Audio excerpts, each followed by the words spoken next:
बिस्मिल्लाहिर्रहमानिर्रहीम, अस्सलाम वालेकुम रहमतुल्लाहि व बरकातुहू। नाज़रीन, लाइफ लाउंज में आपका मेज़बान डॉक्टर इदरीस आपको खुशामदीद कहता है। आप हमारे प्रोग्राम से वाकिफ़ हैं, आप हमारे लाउंज का हिस्सा बन सकते हैं। लाइव कॉल्स करके आपको नंबर स्क्रीन पे दिखाए जाएंगे, उन पे आप कॉल करें। हमारे साथ स्किन से मुताल्लिक़ बिलखुसूस और मेडिकल से मुताल्लिक़ बिलउमूम, और इसके अलावा जो हमारे गेस्ट होते हैं उनकी फ़ील्ड से मुताल्लिक़ आप अपने सवालात कर सकते हैं, अपनी सजेशंस दे सकते हैं, अपने हमारे लाउंज का हिस्सा बन सकते हैं। हमारी ये कोशिश होती है कि हम आपके घर के लाउंज में बैठ के वो बातें करें जो रूटीन में लाउंज में बातें की जाती हैं, जिससे एक तो ये है कि हमारे आने वाली नस्लें जो हैं उनको पता चले कि हमारा असल जो हमारी तारीख़ थी वो क्या है, हमारा असल मकसद क्या है, मकसद हयात क्या है। और इसके अलावा हम कोशिश ये करते हैं कि जो रूटीन के मसाइल हैं, स्किन से मुताल्लिक़, मेडिकल से मुताल्लिक़, और जो हमारे गेस्ट आते हैं उनकी फ़ील्ड से मुताल्लिक़ जो मसाइल होते हैं उनको हम डिस्कस करने की कोशिश करते हैं। तो नाज़रीन, आज हम बात करेंगे अगेन, मैंने पहले भी एक प्रोग्राम किया था डॉक्टर साहब के साथ और बड़ा अच्छा प्रोग्राम हुआ था, और उनसे मैंने उस वक्त भी प्रॉमिस लिया था कि आप हमें दोबारा टाइम देंगे, क्योंकि हमने डायबिटिक रेटिनोपैथी, जो शुगर के मरीज़ों में आँखों के प्रॉब्लम्स होते हैं, ये एक बहुत बड़ी प्रॉब्लम है और प्रिवेंटेबल, और अगर टाइमली इसको डायग्नोज़ किया जाए तो इसका इलाज आसान होता है और ब्लाइंडनेस या अंधेपन को भी बचाया जा सकता है। तो इसलिए मैंने पिछले प्रोग्राम में उनसे ये बात की थी कि हम डिटेल पूरा प्रोग्राम इसी बात पे करेंगे।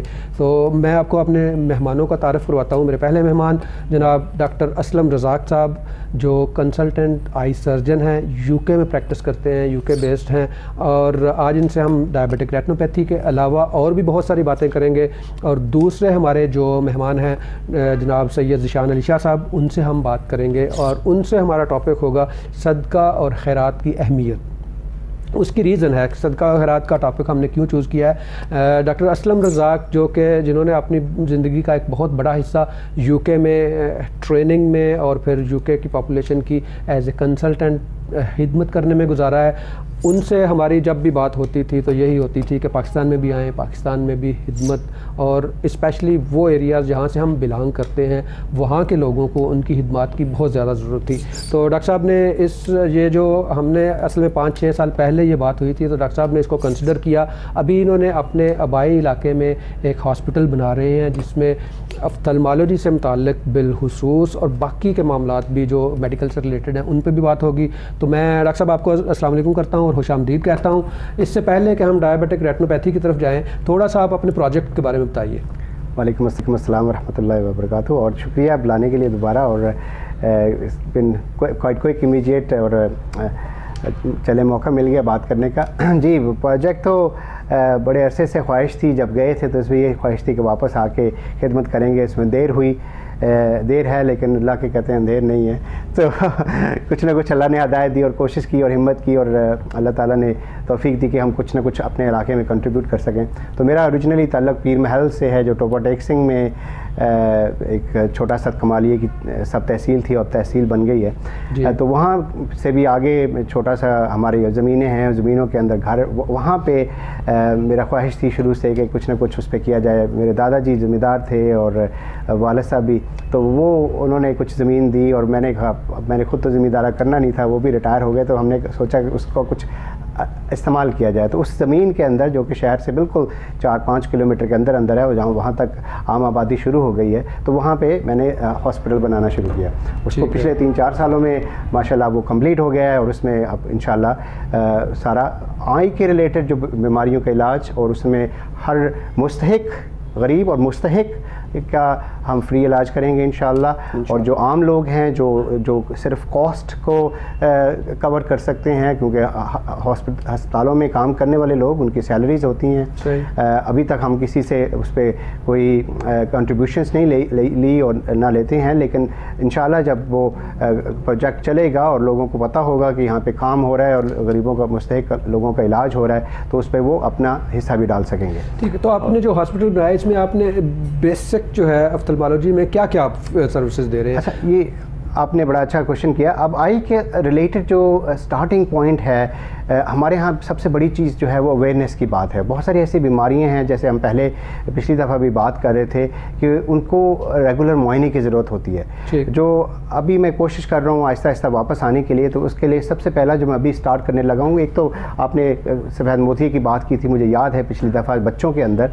तो बच्चों में एक और बड़ा प्रॉब्लम होता है, जो छोटे बच्चे होते हैं उनमें ऐनक का मुआयना नहीं होता, ख़ासतौर पर जब दोनों आँखों में फ़र्क हो ख़ास तौर पर, और वो एक आंख से बच्चे जो है ना देखते रहते हैं। जब तो उनको ना नज़र आए, तो आजकल स्कूल में उसका थोड़ा बहुत पता चल जाता है कि ब्लैक बोर्ड नहीं नज़र आता, बच्चा पीछे बैठता है तो उसको नज़र नहीं आता, टीचर्स उसको कुछ ना कुछ कर लेते हैं। लेकिन बहुत सारे छोटे और गाँव के स्कूल हैं, उनमें तो बिल्कुल इस चीज़ की अवेयरनेस नहीं होती, और टीचर्स को तो अनफॉर्चुनेटली बिल्कुल भी नहीं होती उस रिलेटेड फील्ड उसमें।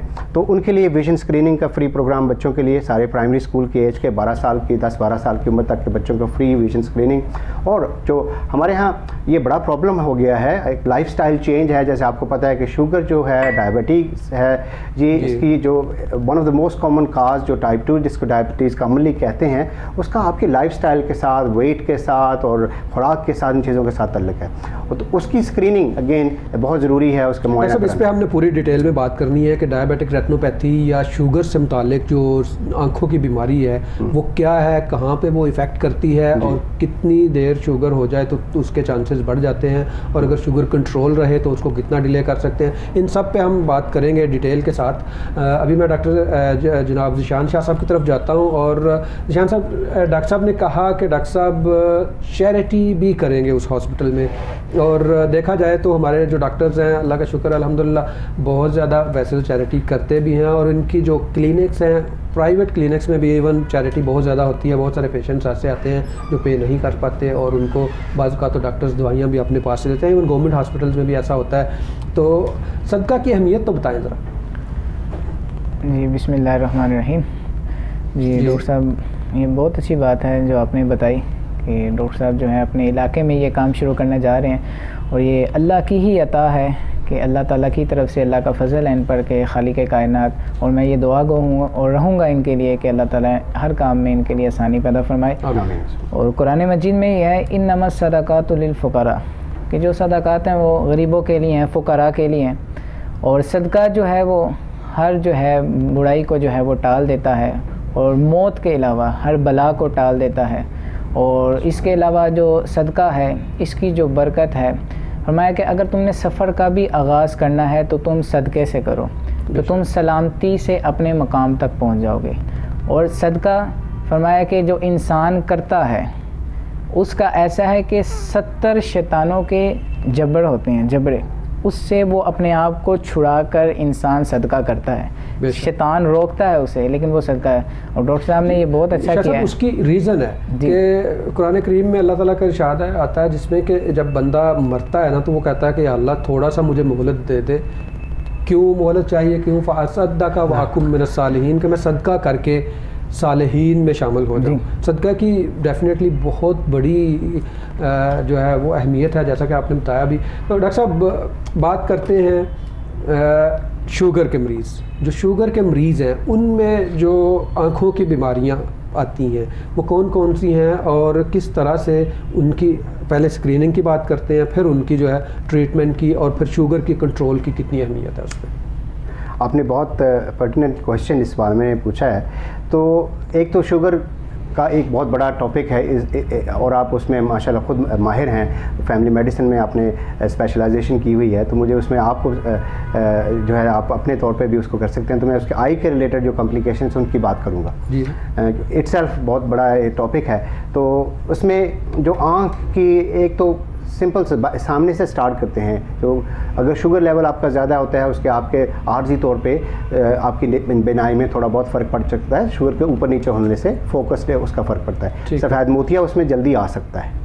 और उसके अलावा जो सबसे बड़ा प्रॉब्लम जो है वो है आँख के पर्दे के ऊपर जो असरात हैं। अब वो जो असरात हैं वो दो तरह के मेनली होते हैं। उसमें जो आँख का पर्दा है, उसकी जो खून की सप्लाई है, वो खून की पूरे जिस्म के अंदर खून की नालियाँ, जिसको हम शरियाने कहते हैं, वो खून लेकर आती हैं, और जो जिसको वरीदें या वेन कहते हैं, वो खून लेकर वापस जाती हैं ऑक्सीजनेटेड। और उनके अंदर डायरेक्ट कनेक्शन नहीं है आँख के पर्दे के अंदर, तो बीच में उसको हम वाटर शेड एरिया कहते हैं। तो एक तरफ से खून आ रहा है, दूसरी तरफ से उसको पर्दे से वो जा रहा है, तो उसमें क्लैरिटी रखने के लिए। अब होता ये है कि जो शुगर जब अनकंट्रोल्ड रहती है ज़्यादा अरसे तक, जो खून की नालियाँ हैं वो ऐसे ही हैं जैसे आपके घर में प्लम्बिंग के पाइप हैं। अगर वो पुराने होते जाते हैं तो उनके अंदर जैसे जंग लग जाता है, या इसी तरह शुगर भी इसी तरह बहुत सारी वजूहात की वजह से, उसकी एक वजह नहीं है। मैं आपको सिंपल अल्फाज में समझाने की कोशिश करूँगा, जैसे कि वो लीक होना शुरू हो जा सकता है। उसके लीक की वजह से छोटी छोटी माइक्रोवास्कुलर चेंजेस जिसको हम कहते हैं, और मेजर माइक्रोवास्कुलर चेंजेस, उसके होता है क्या है कि खून की सप्लाई आँख के पर्दे को कम होना शुरू हो जाती है, ठीक, और उसकी वजह से वो आँख के पर्दे के वो हिस्से डेड होना शुरू हो जाते हैं, उनके इस्कीमिया या हाइपोक्सिया, जिसको ऑक्सीजन की कमी कहते हैं, उसकी वजह से वो आँख का जो पर्दे का वो हिस्सा है वो बेसिकली जैसे आपकी कोई उंगली की काली हो जाए या गैंग्रीन हो जाए तो वो केमिकल प्रोड्यूस करना शुरू कर देती है, ऐसे आँख के अंदर भी वो केमिकल होना शुरू हो जाता है, जिसकी वजह से और उसका एक विशेष साइकिल शुरू हो जाता है, जिसकी वजह से अबनॉर्मल ब्लड वेसल जिनको कहते हैं, क्योंकि खून की सप्लाई चाहिए होती है। अल्लाह ताला ने एक निज़ाम बनाया जिसके तहत वो दोबारा खून की नालियाँ पैदा करना शुरू करता है जो ब्लीड करती हैं और लीकेज होती है, जिसकी वजह से डिफरेंट तकलीफ़ होती है, जिसके इलाज की ज़रूरत होती है। इसमें सबसे पहली सिम्टम क्या आती है जी? अब ये अनफॉर्चुनेटली अगेन, जैसे हम पहली दफ़ा जो बात कर रहे थे काले मोती और सफ़ेद मोती की, जो आँख के जो दो तरह की डायबिटिक चेंजेस हैं, एक तो है आँख का जो बाहर वाला पर्दे का हिस्सा है, उसके ऊपर जो चेंजेस हैं वो यूजुअली आम तौर पर पता नहीं चलती लोगों को, क्योंकि उससे आपकी विजन पे इफेक्ट नहीं होता, खून जब तक कि आँख में ब्लीड ना हो जाए, और उसके लिए रेगुलर मुआयने की बहुत ज़रूरत है। ठीक है। जो आँख के दरमियान वाला जो फिक्सेशन वाला हिस्सा है, जिसको हम मैकुला या फोबिया कहते हैं, अगर उसमें लीकेज होती है तो फिर आपकी आँख के दरमियान वाली विजन जो है वो ब्लर होना शुरू हो जाती है, जो धुंधली होना शुरू हो जाती है, और उससे आपका फोकस ख़राब हो जाता है। तो आम तौर पर लोग जब डॉक्टर के पास जाते हैं शुगर के मरीज़, तब तक काफ़ी देर हो चुकी होती है, और उसके अनफॉर्चुनेटली जो कोलेट्रल डैमेज जिसको हम कहते हैं, जो उसकी कॉम्प्लिकेशंस हैं वो बढ़ चुकी होती हैं, और उनको ट्रीट करने में बड़ी दिक्कत आती है। तो उसके लिए जो सबसे पहली बात आप पूछ रहे थे वो यही है कि इसके लिए स्क्रीनिंग एक तो बहुत बहुत ज़रूरी है। तो डेवलप्ड वर्ल्ड के अंदर सारी जिसको हम कहते हैं उनके पास पैसा है, तो इस चीज़ के साथ वो उन्होंने screening programme, national screening programmes हैं, जिनका काम ही ये है कि वो पिक्चर लेते हैं और उनके टेक्नीशियंस हैं वो रेगुलरली उसको एक स्टैंडर्डाइज वे से स्क्रीन करते हैं, उनमें से जो आगे भेजने वाले हैं उनको आगे रेफ़र करते हैं। इसी तरह यहाँ पे भी अगर डायबिटिक है, जो आपने पहले क्वेश्चन पूछा था, मुझे याद है कि कितनी जल्दी मुआयना करवाना चाहिए, तो उसमें अगर तो आपकी शुगर ज़्यादा बहुत अच्छी कंट्रोल्ड है तो भी आपको साल में एक दफ़ा मुआयना कराना चाहिए। अगर असरात होना शुरू हो जाए तो फिर तो मैं आपकी बात यहाँ पे रोकूंगा। मैं क्या करता हूँ कि मेरे पास अगर कोई पेशेंट आता है तो उसको हम जब पहली दफ़ा डायबिटीज़ डायग्नोज करते हैं ना, तो हम ये कहते हैं कि यार आपके लिए ये मैंडेटरी है कि आप अभी एक दफ़ा अपनी आंखों का मुआयना ज़रूर करवाएं, क्योंकि अनफॉर्चुनेटली डायबिटीज़ या शुगर का प्रॉब्लम ये है कि जब तक ये डायग्नोज होती है 2-4 साल गुजर चुके होते हैं, क्योंकि ये सिम्टम्स कोई नहीं रहती। तो उन 2-4 सालों में अगर कोई आंखों पे प्रॉब्लम है, एक तो वो बेसलाइन मिल जाती है हमें कि सबसे पहला जो टेस्ट हुआ था उस वक्त आंख की ये थी, ये हालात, और उसके बाद आप उनको क्या रिकमेंड करते हैं, हर साल के बाद या कितने टाइम पे उन्हें मुआयना करना चाहिए? डिपेंड, इसको भी आप जहन में मद्देनजर रखिएगा कि अगर तो उनका पहला मुआयना जो फर्स्ट है वो नॉर्मल है या फर्स्ट मुआयने पे कोई प्रॉब्लम है, तो फिर किस तरह से उनकी स्क्रीनिंग? बिल्कुल, आपने बहुत अहम सवाल किया। इसमें सबसे पहली बात तो ये कि आपने जो बेसलाइन एग्जामिनेशन की जो बात की है उसको ये बिल्कुल आप बहुत अच्छी प्रैक्टिस कर रहे हैं जो यहाँ पे है, ये उसका मैंडेटरी कंपोनेंट है, उसको विजन स्क्रीनिंग, डायबिटिक स्क्रीनिंग का फर्स्ट कंपोनेंट। उसके बाद अगर तो डायबिटिक रेटिनोपैथी की चेंजेस स्टार्ट हो गई, जिसमें जो उसकी 3 डिफरेंट स्टेजेस हैं, उसमें छोटी छोटी हेमरेजेस से लेके बड़ी हेमरेज से लेके अबनॉर्मल ब्लड वेसल से लेके ब्लीड तक है, और उसके डिफरेंट स्टेजेस हैं, और ऑफ्थल्मोलॉजिस्ट जो आई स्पेशलिस्ट होते हैं उनको इन चीज़ों का पता होता है। अगर वो बहुत बेसिक, अगर कोई चेंज नहीं है तो आम तौर पे अगर डायबिटिक कंट्रोल है वो बेहतर है, तो उनको साल से ज़्यादा वक्त गुजर जाए तो फ़र्क नहीं पड़ता। लेकिन अगर उस साल में खुदा न खास्ता ज़्यादा ख़राब होना शुरू हो जाए तो आपको साल से पहले भी मुआयना करवाना पड़ सकता है। ठीक है। तो 6 महीने के बाद भी हो सकता है। अगर आपकी डिट्यूरेशन हो रही है तो बाज़ दफ़ा जी, इस पर हम बात करते हैं ब्रेक के बाद। अभी एक ब्रेक का टाइम हुआ चाहता है, नाज़रीन ब्रेक लेते हैं। आप हमारे लाउंज में शामिल हो सकते हैं, हमें कॉल्स करके देखते रहिएगा लाइफ लाउंज। आप मिलते हैं एक ब्रेक के बाद।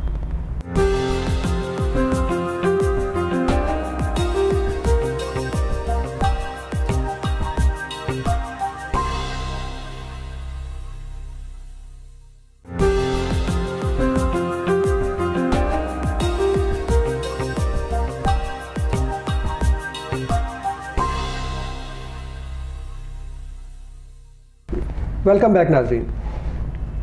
लाइफ लाउंज आपका अपना लाउंज है। इसमें हम मुख्तलिफ मौज़ूआत पे बात करते हैं, जैसा कि आज हमारी बात हो रही है डायबिटिक रेटिनोपैथी पे, आँखों पे शुगर के असरात जो हैं उन पे बात हम कर रहे हैं। और हमारे साथ मौजूद हैं डॉक्टर असलम रज़ाक, जो कि कंसल्टेंट ऑफ्थल्मोलॉजिस्ट हैं, यूके में हैं। और दूसरी हमारी बात हो रही है चैरिटी पे, सदका पे, कि सदका की कितनी अहमियत है। आज हम कोशिश करेंगे कि सदका और मरीज़ इस बारे में बात की जाए, क्योंकि दो डॉक्टर्स बैठे हुए हैं। तो साथ जो हमारे इस्लामिक स्कॉलर हैं उनसे ये भी बात पूछेंगे कि मरीज़ को सदका देने में कितना उसका क्या अजर है और किस तरह से होता है। उससे पहले मैं भी थोड़ा सा स्किन से मुताल्लिक बात करना चाहूँगा। पिछली दफ़ा मुझे याद है डॉक्टर साहब से जब हमारी बात हुई थी तो उस वक्त हमने डार्क सर्कल पर बात की थी। तो आज मैं बात करूँगा कि आँखों के गिर्द छोटे छोटे दाने बन जाते हैं, वो मुख्तलिफ़ किस्म के होते हैं, कि वो क्यों बनते हैं और उनका इलाज क्या है। और लोगों के लिए एक मसला होता है और बहुत बड़ी प्रॉब्लम होती है। मेरे पास जब पेशेंट्स आते हैं तो वो बड़ा उस पर डर रहे होते हैं कि डॉक्टर साहब ये आँख के पास हैं, बड़ा नाजुक हिस्सा है, पता नहीं इसकी ट्रीटमेंट में क्या होगा और किस तरह से होगा।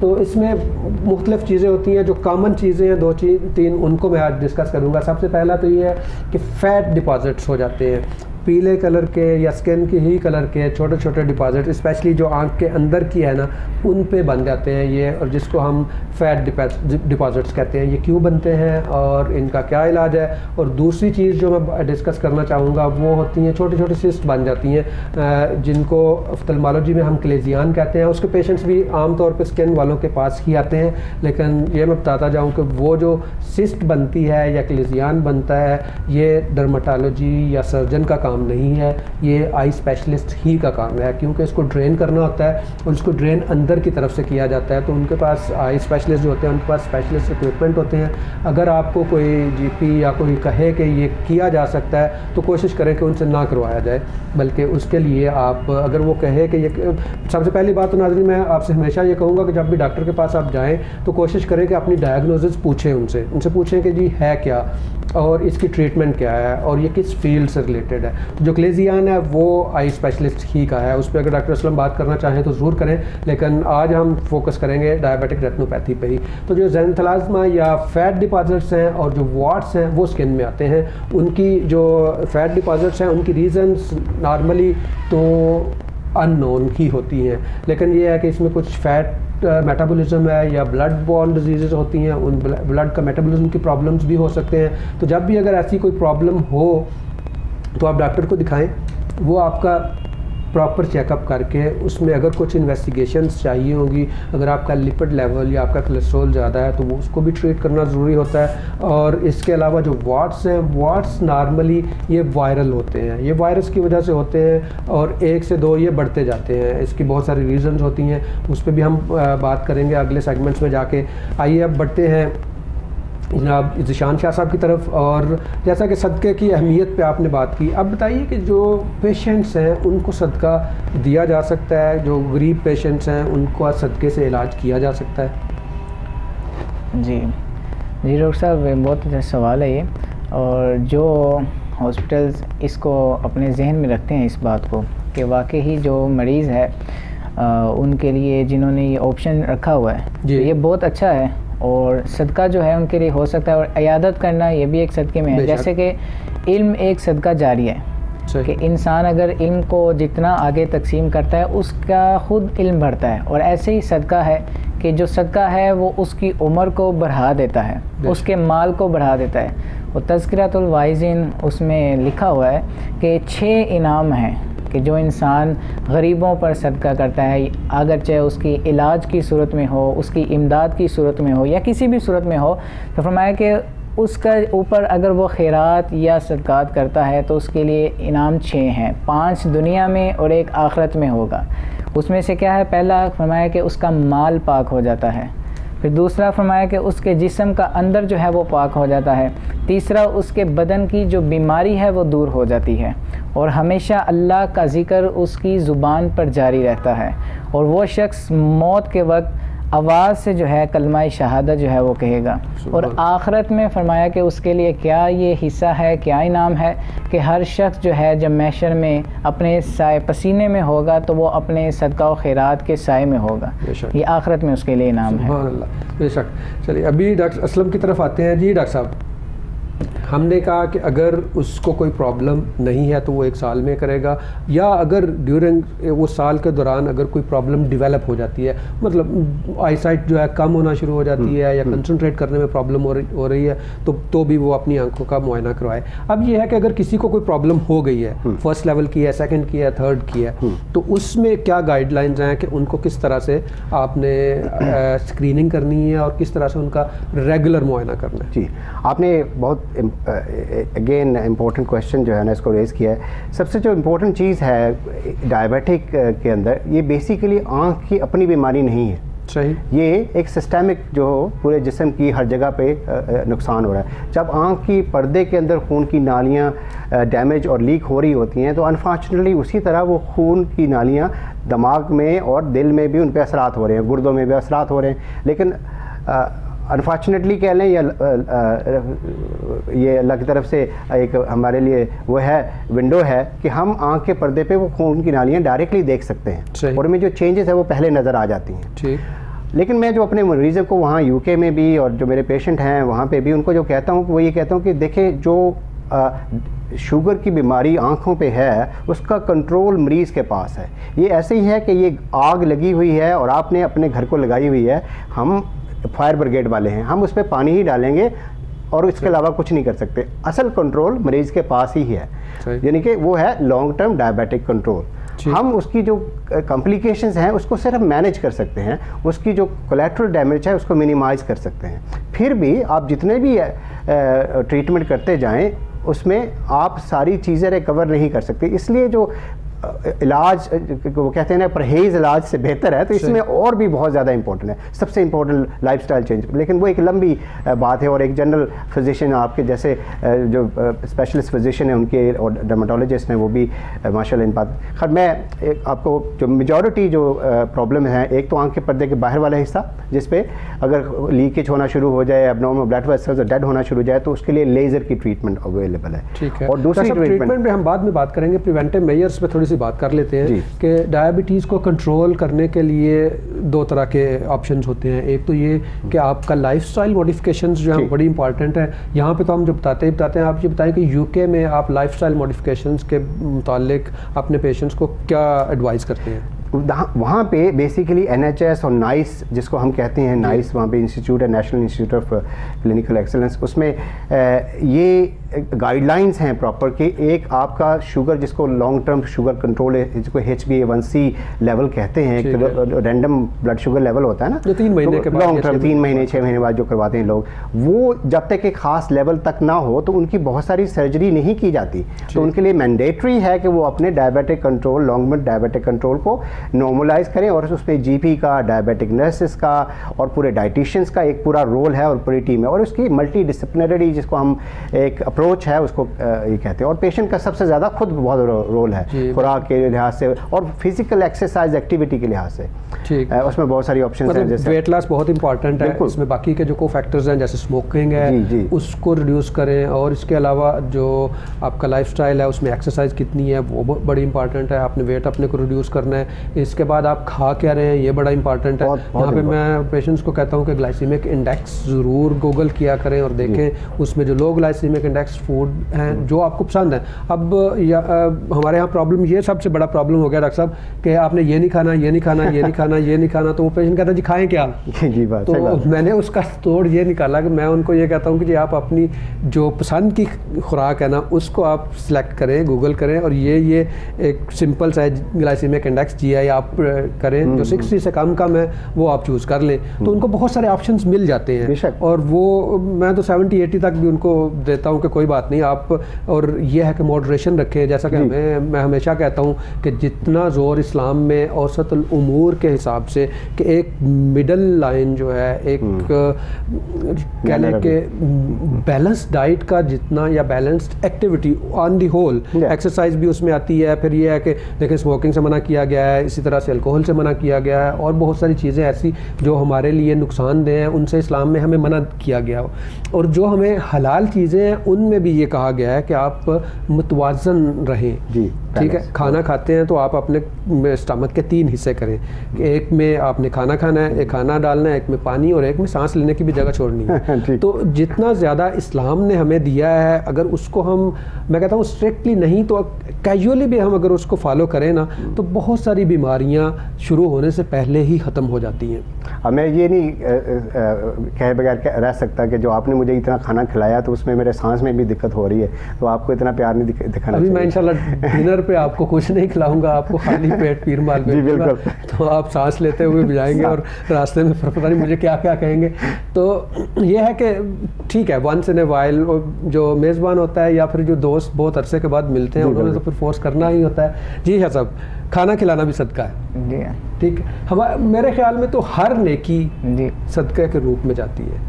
जी बेशक रसूल पाक सल्लल्लाहु अलैहि वसल्लम फरमाया कि अपने दिन का आगाज़ भी आप सदक़े से करो, कि जो सदका है उससे जो मुसीबत है वो आगे नहीं जा सकती। सदका हमेशा आगे रहेगा, मुसीबत पीछे रहेगी।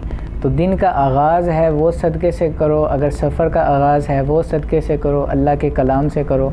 और फिर अगर वो कोई मिस्कीन गरीब इसके लिए जो है वो सदका खैरात करता है तो इसका बड़ा अजर है, और अल्लाह के हबीब उस बंदे पर बड़ा खुश होते हैं। और आका करीम सल्लल्लाहु अलैहि वसल्लम फरमाया कि तुम अगर अपने दिल को नरम करना चाहते हो, अगर तुम चाहते हो कि क्या तुम्हारा दिल नरम हो जाए, तो फरमाया कि तुम किसी गरीब को जो है या किसी मिस्कीन के सर पर हाथ फेरो शफ़क़त वाला, और उसके लिए कोई भलाई वाला इरादा रखो। और भलाई का इरादा उसके लिए क्या हो सकता है, वो सदका और खैरात का ज़रिया है। अल्लाह रब्बुल इज़्ज़त ने जो है ये बहुत हमारे लिए एक अच्छा ऑप्शन रखा है कि हम इस चीज़ को अपने माल से ख़र्च करते हैं, लेकिन ये अल्लाह की ही अता है। और कुरान मजीद में भी है कि जो अल्लाह के दिए में से ख़र्च करते हैं उनको मोमिनीन करार दे दिया है, कि जो अल्लाह के दिए में से ख़र्च करते हैं। देना तो रब की ज़ात में है और अल्लाह ने अता किया है, अल्लाह की अता की हुई चीज़ में से हम आगे तकसीम कर रहे हैं। ये बड़ी एक खुशी की बात है।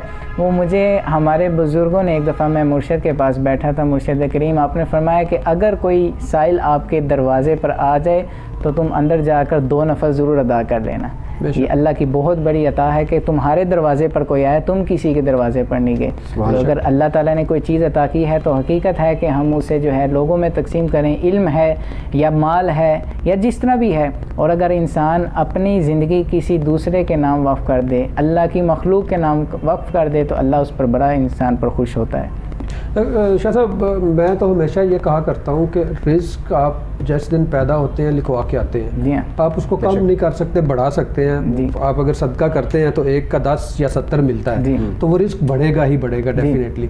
लेकिन आपको जो ज़रिया मुआश दिया है अल्लाह रब्बुल इज़्ज़त ने, जो आपकी जॉब है, जो आपका बिज़नेस है, वो एक ज़रिया है। और उस ज़रिए को अगर आप हलाल की तरफ जाते हैं और ये समझते हैं कि बस इस ज़रिए के थ्रू मुझे मिल रहा है और वो मुझे मिलना ही मिलना है, अब उसको मैंने अल्लाह की राह में जब देना है। और अगर देखा जाए तो मुसलमानों में चैरिटी या सदका खैरात का रेट सारी दुनिया में सबसे ज़्यादा है जी। और पाकिस्तान अल्हम्दुलिल्लाह इस मामले में पाकिस्तान का नाम भी बहुत ऊपर है। सदका खैरात किया जाता है और दिया जाता है, और इसी वजह से इतने चैरिटी के जो इंस्टीट्यूशंस हैं वो चल रहे हैं और मरीज़ों की भी खिदमत हो रही है, लोगों को खाना भी मिल रहा है। नाज़रीन, यहाँ पे एक ब्रेक का टाइम हुआ है, ब्रेक लेते हैं और बात को यहीं से आगे बढ़ाएंगे। हमारे साथ रहिएगा।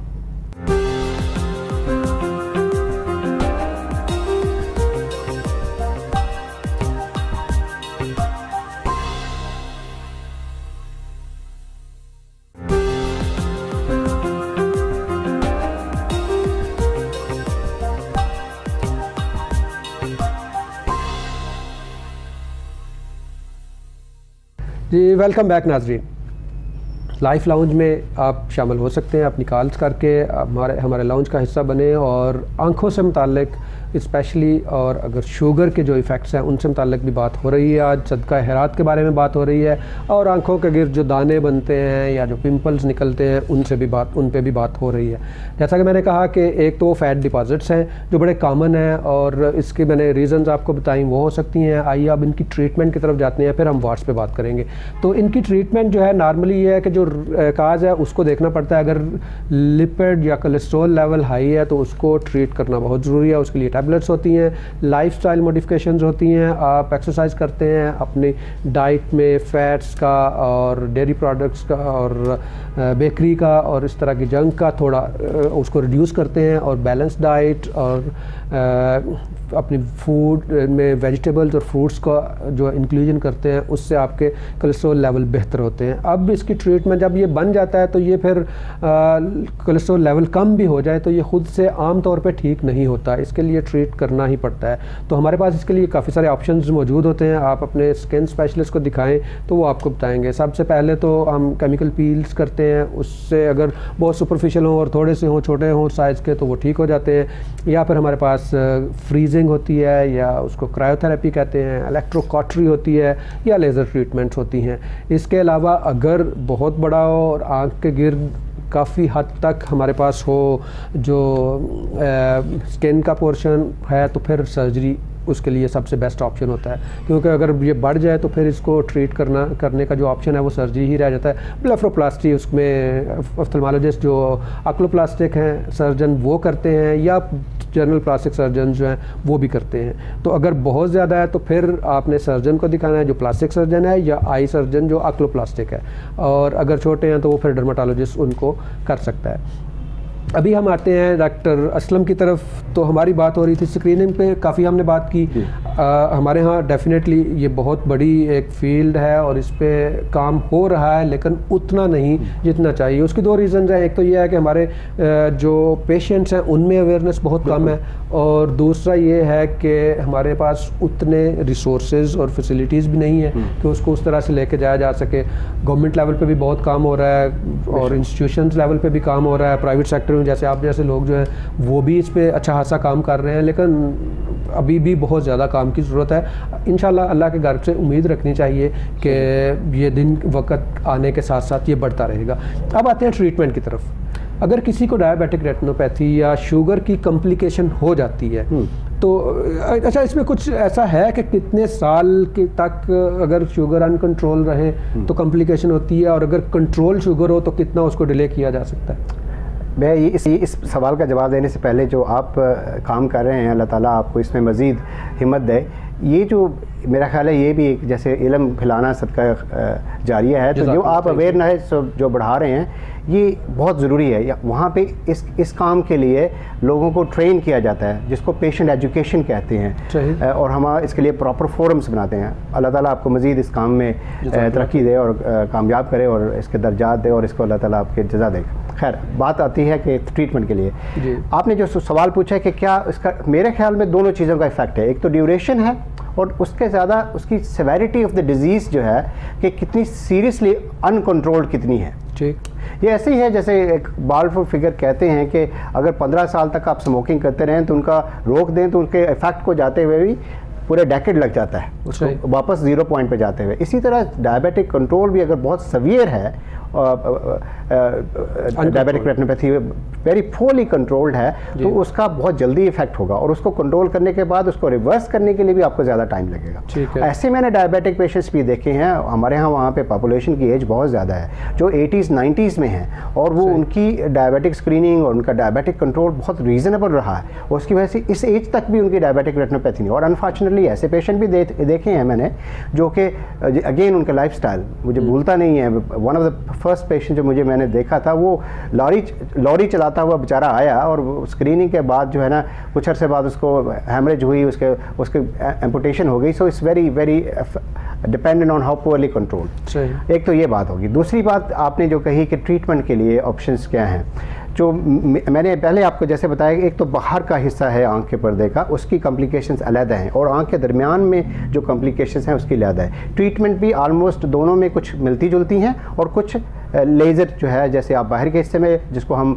रेटिनल फोटोकोगुलेशन कहते हैं, बाहर के हिस्से को जो डेड हिस्सा है उसको अब्लेट करना या लेज़र लगा के उसकी टॉक्सिक केमिकल के प्रोडक्शन को कम करना। ठीक है, एक तो ये हो गया। उसकी सोर्स ऑफ जो टॉक्सिक केमिकल जो आँख में VEGF जिसको कहते हैं उसको कंट्रोल करें। दूसरा उसका डायरेक्ट एंटीडोट भी है जिसको एंटी VEGF हम कहते हैं इंजेक्शन, जैसे वेस्टर्न इंजेक्शन है या और जो कमर्शियली अवेलेबल इंजेक्शन है रनिवेजिमैब और लिसेंटस और इफ्लिब्रिसेप्ट और ऐसे जो ड्रग्स हैं वो डायरेक्टली आँख के पर्दे के सामने जो जेली है उसमें उसके इंजेक्शन लगते हैं। और अगर किसी मरीज़ को उसकी ज़रूरत हो तो बहुत सेफ़ और इफ़ेक्टिव ट्रीटमेंट है, उसको करवाना चाहिए। ठीक है डॉक्टर साहब, यहाँ पे एक छोटी सी बात मैं इसको को रिलेट भी करना चाहूँगा, क्योंकि हमारे पास जब पेशेंट्स आते हैं लेज़र के लिए स्किन में, जो फेस के लेज़र्स हैं, हेयर रिमूवल है, या इसके अलावा कार्बन CO2 फ्रैक्शनल है, या जो कह लें IPL है, हमारे काफ़ी सारे लेज़र जो हम ना फेस पे यूज़ करते हैं। तो लेज़र हम जब भी करते हैं ना तो उनको आई शील्ड्स देते हैं जी। वो पेशेंट पूछता है जी ये क्यों दे रहे हैं, तो हम उनको ये कहते हैं कि अच्छा ये इसलिए दे रहे हैं कि आपकी आंखों को डैमेज नहीं हो जी। तो मैंने देखा कुछ पेशेंट्स फिर मेरे पास वापस भी आते हैं और कहते हैं जी कि हम आई स्पेशलिस्ट के पास गए थे तो उसने कहा था जी कि आपकी आंखों में लेज़र करना होगा जी। तो आपने तो कहा था कि लेज़र के साइड इफ़ेक्ट्स हैं और ये डैमेज करता है, तो क्या मैं वो लेज़र करवा लूँ? तो मैं ये चाहूँगा कि आप थोड़ा सा यहाँ पे एक्सप्लेन कर दें कि जो लेज़र हम करते हैं उसमें और आपके लेज़र में कितना फ़र्क है, और वो आंखों को डैमेज बल्कि नहीं कर रहा, आंखों की डैमेज को ट्रीट कर रहा है। बेशक, बिल्कुल, बहुत इंपॉर्टेंट क्वेश्चन और बहुत रेलेवेंट क्वेश्चन है। हम लोगों में इसका एक किस्म का डर भी होता है जिसकी वजह से लोग सही ट्रीटमेंट नहीं करवा सकते। एक पहली बात तो जो आपने जो लेज़र प्रोटेक्शन है वो अनकंट्रोल्ड लेज़र जो है वो आँख के किसी भी हिस्से को डैमेज कर सकती है। इवन आपकी लेज़र तो एक मेडिकली ट्यून्ड और सेफ लेज़र है जिसका काम ही और उसकी वेव लेंथ और वो सारी डिफरेंट है। इवन जो लेज़र टॉयज़ हैं जी। हमने उसकी वजह से भी आंख में जो मैकुला के बर्न देखे हैं अनफॉर्चुनेटली उसमें भी होता है। तो वो अनकंट्रोल अनरिलेटेड जो कॉन्सिक्वेंशियल कॉम्प्लिकेशन है उसकी वजह से उसको प्रोटेक्ट करते हैं आप। लेकिन हम जो लेज़र लगाते हैं तो हम डायरेक्टली उसको विजुलाइज करके देख के, और वो जो स्पॉट है वो इतना वेल कंट्रोल होता है कि उसका सबसे जो 1 मिलीमीटर जो बहुत छोटा सा होता है उसका भी चौथा या पांचवा हिस्सा वो होता है जिसमें हम वो स्पॉट लगाते हैं, और वो वेल मीटर्ड और कंट्रोल्ड उसकी पावर लगा के लगाते हैं। और वो बहुत ज़रूरी है और कि उसको आप स्पेशलिस्ट के साथ ही लगवाएं जो कि इस चीज़ का जानने वाला होगा। सही डॉक्टर साहब, यहाँ पे एक और छोटी सी बात भी मैं चाहूँगा कि मेरे जो लाइफ लाउंज के हमारे जो नाजरीन हैं उन तक ज़रूर पहुँचे। मैंने ये देखा है कि आजकल चूँकि सोशल मीडिया का दौर है और हर बंदा जो है वो अपने सोशल मीडिया पे पल पल की खबर जो है फ़ोटो की सूरत में दे रहा होता है। तो मैंने जो देखा है, जो मुझे लगता है कि ये बड़ा डेंजरस है, जब बच्चा एक न्यू बॉर्न बच्चा होता है उसकी फ़ोटोज़ ले रहे होता है। मुझे याद है मेरी जब बेटी वहाँ पे दुबई में पैदा हुई तो वो हॉस्पिटल की तरफ से था कि जी फ़ोटोग्राफ़र आएगा, वो फ़ोटो बनाता है, फिर वो बुक बना के देते हैं, बच्चा साथ लेके जाता है, ठीक है, उनका प्रोटोकॉल था। तो उस जो फ़ोटोग्राफ़र थी वो भी ब्रिटिश थी, उसने मैंने उससे कहा कि आपने फ़्लैश यूज़ नहीं करना। तो उसने कहा जी ये हमें हमारे प्रोटोकॉल्स में है कि हम बच्चों पे फ़्लैश यूज़ नहीं करते। तो हमारे यहाँ मोबाइल का भी फ़ोटो ले रहे हैं और फ्लैश है और बच्चे की आंखों में भी पड़ रहा है, ये कितना डेंजरस हो सकता है? देखिए, इसके बारे में सच्ची बात यह है कि कोई रैंडमाइज कंट्रोल ट्रायल जो हम जिसे प्रॉपर लेवल 1 का एविडेंस कहते हैं वो नहीं है, क्योंकि इस बच्चों में कोई ट्रायल तो होते नहीं है। लेकिन जो इसके बारे में एक आप कॉमन सेंस की जो बात कह सकते हैं कि आप बच्चे का कोई पर्दा है वो पूरी तरह डेवलप नहीं हुआ होता और उसकी फिक्सेशन भी वो अवॉइड नहीं कर सकता, उसको नहीं इस चीज़ का होता कि कहने how to avoid this leisure, और उसमें पीपल का रिस्पॉन्स भी डिफरेंट होता है। और अगेन अमाउंट ऑफ फ्लैश उसका कितना क्लोज है, उसकी फिक्सेशन है, उससे इफेक्ट हो सकता है। और इसी वजह से जो सूरज ग्रहण क्या कहते हैं, सोलर जो इक्लिप्स होता है, उसकी वजह से जो डैमेजेस होती हैं वो डायरेक्ट लाइट से इफेक्ट होता है। इसलिए सन प्रोटेक्शन ज़रूरी है, उसमें यूवी प्रोटेक्शन ज़रूरी है, ये वो उसी का हिस्सा है। जी डॉक्टर साहब ने बड़ी अच्छी बात की। तो नाज़रीन, यहाँ पे मैं क्विकली आपको बताता जाऊँ कि 2 चीज़ों का ध्यान रखें। हमारे यहाँ लेज़र जो खिलौने हैं, जो लेज़र लाइट्स के हैं, बहुत कॉमन है। डॉक्टर साहब ने इस पर रोशनी डाली। आप प्लीज़ अपने बच्चों को पहली तो कोशिश ये करें कि ना दी जाए, और अगर दी जाए तो फिर प्रॉपरली मॉनिटर करें कि वो बच्चा ना अपनी आंख में डाल रहा है ना किसी दूसरे की आंख में डाल रहा है, ताकि उसका नुकसान नहीं हो। और दूसरा, जो छोटे बच्चे हैं कोशिश करें कि उनकी फ़ोटोज़ ना भी लगाई जाएं, तो उससे फ़र्क नहीं पड़ता, क्योंकि बच्चे की पॉपुलैरिटी नहीं होने वाली वहाँ पे। और कोशिश करें कि जब बच्चा थोड़ा बड़ा हो जाए, उसकी आइज़ डेवलप हो जाए, तो तब उनकी फ़ोटोज़ लें। नाज़रीन, एक ब्रेक लेते हैं और ब्रेक के बाद बात से आगे बढ़ाएंगे। मिलते हैं एक ब्रेक के बाद।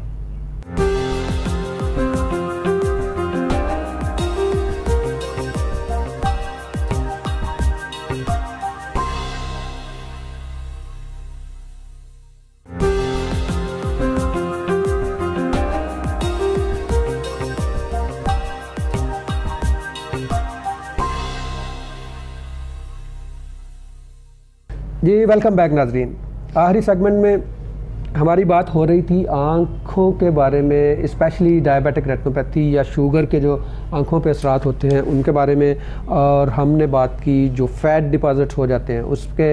मैं चाहूँगा कि क्विकली मैं थोड़ा सा वाट्स के बारे में भी बता दूं और स्किन टैग्स के बारे में भी। जो आँखों के गिर्द छोटे छोटे जो स्किन के ऊपर बन जाते हैं, ये दाने नहीं होते, ये स्किन से थोड़ा सा उभरा हुआ हिस्सा कह लें इसको होता है, और ये इनकी डायग्नोसिस बड़ी सिंपल होती है, कहते कुछ नहीं है। ये स्किन के देखने में थोड़े बुरे लगते हैं, तो इनकी डायग्नोसिस क्लिनिकली होती है, डॉक्टर देख लेता है और डर्मोस्कोपी कर सकते हैं। बाज़ औक़ात बहुत कम ऐसा होता है कि उसकी बायोप्सी करनी पड़े, अदरवाइज़ सिंपल डायग्नोसिस होती है। और इसकी ट्रीटमेंट जो है वो भी बड़ी सिंपल होती है। इसमें हमारे पास बहुत सारे ऑप्शन होते हैं, लेकिन इनसे बचा कैसे जा सकता है। जो वाट्स हैं नॉर्मली ये वायरल होते हैं और वायरस की वजह से होते हैं, तो कोशिश ये करें कि अपने टॉवल्स जो हैं वो शेयर नहीं करें।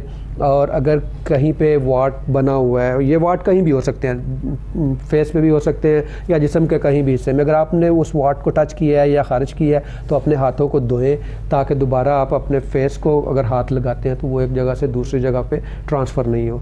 तीसरी चीज़ जो बड़ी इंपॉर्टेंट है, अपनी इम्यूनिटी को स्ट्रांग रखें। जब इम्यूनिटी या क़ुव्वत मुदाफ़ियत कम होती है तो इस तरह की प्रॉब्लम्स थोड़ी बढ़ जाती हैं। अब आते हैं इनकी ट्रीटमेंट की तरफ। इनकी ट्रीटमेंट में पहली तो ये है कि आपने प्रिवेंट कैसे करना है, ये मैंने आपको बता दिया है। और दूसरा जो है आपने करना है, जो ट्रीटमेंट है ये स्किन स्पेशलिस्ट ही करेगा, और ये बड़ी सिंपल सी और सेंसिटिव सी इश्यूज़ होते हैं और इनको ट्रीट करना इतना मुश्किल भी नहीं होता। ये इलेक्ट्रोकार्टरी से या क्रायोथेरेपी से या लेज़र से इनको हम ट्रीट कर सकते हैं।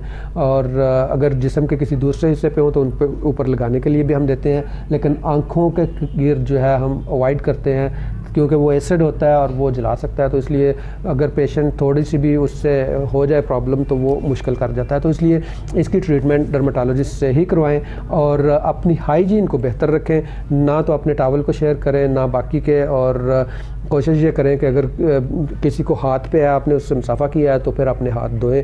और वैसे भी मैं हमेशा ये कहता हूँ कि हमें तो 5 दफ़ा वज़ू के लिए और 6-7 दफ़ा खाने के पहले और खाने के बाद, मतलब दिन में 12 से 15 दफ़ा हाथ धोने के लिए कहा गया है। तो अगर हम इसी को प्रॉपरली धो लिया करें और प्रॉपरली इस्लाम को फॉलो करें तो बहुत सारी बीमारियों से, जैसे मैं कहता हूँ, बच सकते हैं। आइए चलते हैं ज़िशान शाह साहब की तरफ और उनसे पूछते हैं कि सदका पे हमने बात की और सदका की बहुत सारी बातें, बहुत सारी हमारे पास थे ऑप्शंस के ये सदका के होते हैं। अब इसको कंक्लूजन की तरफ लेके जाते हैं थोड़ा सा शॉर्ट करके कि सदका किन किन सूरतों में और कब कब और कहाँ कहाँ दिया जाना चाहिए। जी डॉक्टर साहब, सदका जो है वैसे ही हमने काफ़ी अभी जो बातें की इसके ऊपर कि इसकी बहुत बरकत है, अल्लाह रब्बुल इज़्ज़त की तरफ से दुनिया में भी उस बंदे के लिए इनाम है और आखिरत में भी उस बंदे के लिए इनाम है। और अक्सर जो है ये भी पूछा जाता है, अक्सर आके कहते हैं शाह साहब हमारा दिल बड़ा करता है कि हम सदका दें, लेकिन हमारे पास है कुछ नहीं। तो अल्लाह के हबीब सल्लल्लाहु अलैहि वसल्लम ने तो ये भी फरमा दिया कि तुम एक खजूर को भी सदका कर सकते हो, बेशक, तो उसका भी अल्लाह ने तुम्हें अजर देना है। और रसूल पाक सल्लल्लाहु अलैहि वसल्लम ने फरमाया कि कोई ऐसी सुबह नहीं है कि तुम पर 2 फरिश्ते नाजिल होते हैं और एक फ़रिश्ता जो है तुम्हारे लिए उस वक्त दुआ करता है कि जब तुम अल्लाह के दिए हुए माल में से ख़र्च करते हो, वो तुम्हारे लिए दुआ करता है कि या अल्लाह तो इस बंदे को इसका बदल दे, इसका अजर दे। और दूसरा फ़रिश्ता जो है, अगर इंसान बुखल करने वाला हो तो फरमाया कि जो बुखल करता है उसके लिए वो दुआ करता है कि या अल्लाह इसको तू तबाह कर दे। तो इंसान जो है फ़कत एक खजूर वो भी सदका कर सकता है। और बेहतरीन सदका वो है, फरमाया कि जिसके बारे में तुम अगर उसे खुले आम देना चाहो तो दे सकते हो। और उससे बेहतरीन सदका ये है कि एक हाथ से और 2 और दूसरे हाथ को पता भी ना चले। सबसे बेहतर तो यही है, बिल्कुल से बेहतरीन सदका है कि एक हाथ से 2 और दूसरे हाथ को पता भी ना लगे, ना किसी की दिल आज़ारी हो, ना किसी को महसूस हो, ना एहसास कमतरी का वो शिकार हो। इज़्ज़त नफ्स का ख्याल रखना बहुत इंपॉर्टेंट है। जब आप सदका करते हैं या कोई भी नेकी, किसी के साथ कुछ किसी भी तरह का कोई नेक अमल करते हैं, तो कोशिश करें कि अगले की इज़्ज़त नफ्स मजरूह नहीं हो, क्योंकि अगर आपने अगले की इज़्ज़त नफ्स को मजरूह कर दिया तो फिर मुझे नहीं लगता कि वो उसमें रियाकारी का अमल बहुत ज़्यादा शामिल हो जाता है, और रियाकारी को तो बहुत ज़्यादा मना किया गया। डॉक्टर साहब, हमारा ये आखिरी सेगमेंट है और हमारे पास टाइम भी थोड़ा कम है, तो आपसे मैं एक क्विक सा क्वेश्चन करना चाहता हूँ कि आजकल जो बड़ा हॉट इशू है स्क्रीन टाइम, कि आप बच्चों में और बड़ों में कंप्यूटर, मोबाइल, आईपैड, लैपटॉप, ये सारी चीज़ें जो हैं, ये स्क्रीन टाइम कितना होना चाहिए और किस तरह से होना चाहिए? देखें, बच्चों में तो ये एक किस्म की पेंडेमिक जो हम उसको कुछ भी कह सकते हैं स्टार्ट हुई, जिसकी वजह से बहुत अर्ली जो है ना स्क्रीन हाथ में आ जाती है, और हाइपर फिक्सेशन की वजह से बच्चों में मायोपिया का इंडेक्स जो है ना, वो रेट जो है शॉर्ट साइटेड जिसको कहते हैं, वो बढ़ गई। उसके अलावा वैसे भी एक वाकई हकीकतन एक जो है ना ये टाइम का ज़या भी है। बच्चों के में आप अगर आप वाकई उसको स्क्रीन कंट्रोल करना चाहते हैं तो हमारे यहाँ तो वो उसकी जो डिवाइसेस है वो कनेक्टेड होती हैं, उसमें you can automatically control the screen time for children for their, अगर फ़ोन है तो वो भी हो सकता है। यहाँ पे भी आपको कोशिश यही करनी चाहिए कि अगर बच्चा किसी वजह से बार बार ये हैंड हेल्ड डिवाइसेस के लिए ख़ास तौर पे बहुत प्रॉब्लम हो रहा है, जो फर्दर स्क्रीन है जो कि आपका रीडिंग डिस्टेंस से फर्दर वाला है, उसके इतने इफेक्ट्स नहीं हैं। मैं नहीं कहूँगा कि इसका कोई एविडेंस नहीं है कि टीवी की स्क्रीन देखने इसके आंखों से डैमेज हो रहा है। इसकी आप जो डिस्टेंस है वो डिफरेंट है, इसकी रेजोल्यूशन है वो सारी डिफरेंट हो गई हैं, एंड रिलेटिवली जो वैसे जो स्क्रीन है वो सेफ़ है।